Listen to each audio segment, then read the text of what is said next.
এই একটা উপকার করতে পারবা, একটু হেল্প করতে পারবা, মানে একটু সাহায্য।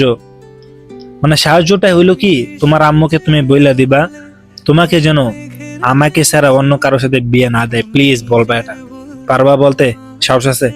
হ্যাঁ, তোমার আম্মুকে বলো, মানে আমার শাশুড়ি আম্মাকে বলবা যে আম্মা আমি এই ছেলেটাকে বিয়ে করব, এটাকে ছাড়া আমি কাউকে বিয়ে করবো না। মানে পারবা? পারবা বলতে? সত্যি বলতেছি, পারবা? একটু বলবো, আমি একটু বলো না সাহস করে তোমার আম্মুকে। আর এই ভিডিওটা মেয়ের মাদেরকে বলতেছি, মানে মেয়ের মা, মানে আমার শাশুড়ি আম্মাকে বলতেছি। আমি জানি না আমার শাশুড়ি আম্মা কে। যদি শাশুড়ি আম্মা শোনেন, আপনার যদি মেয়ে থাকে তাহলে আপনার মেয়েটাকে আমার জন্য রাখেন, বুঝছেন? অন্য ছেলেকে বিয়ে দিবেন না। অন্য ছেলেকে বিয়ে দিবেন তো আপনার মেয়ে অবস্থা খারাপ হয়ে যাবো, ভালো জামাই পাইবো না, ঠিক আছে?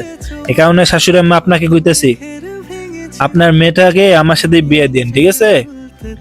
যে গার্জিয়ান যে ভিডিও গুলো দেখতেছো, আমার যে ভিডিও, মানে যেই মেয়ের মা দেখতেছো, শাশুড়ি আম্মা দেখতেছো, বলে যেও কমেন্টে যেন আপনার মেয়েটাকে যেন আমাকে দেন, ঠিক আছে? আর মেয়েদেরকে বলতেছি, তোমরা কারো জামাই মানে বউ হইও না, ঠিক আছে? তোমরা আমার বউ হইও। তোমার আম্মুকে বলো, তোমার আম্মুকে বইলো যেন তোমাকে অন্য কারো লগে বিয়ে না দেয়, আমার সাথেই যেন দেয়, ঠিক আছে? বলবা তো? বলবা কিনা বলো, বলবা সত্যি? যদি তুমি বলো তাহলে আমিও আমার আম্মুকে বলবো যে এই মেয়েটাকে আমি বিয়ে করবো, একে ছাড়া আমি কারো বিয়ে করবো না। বলবা? সত্যি বলবা? বললে আমাকে কমেন্টে জানাও, ঠিক আছে? ঠিক আছে, জানাও জানাও জানাও তাড়াতাড়ি।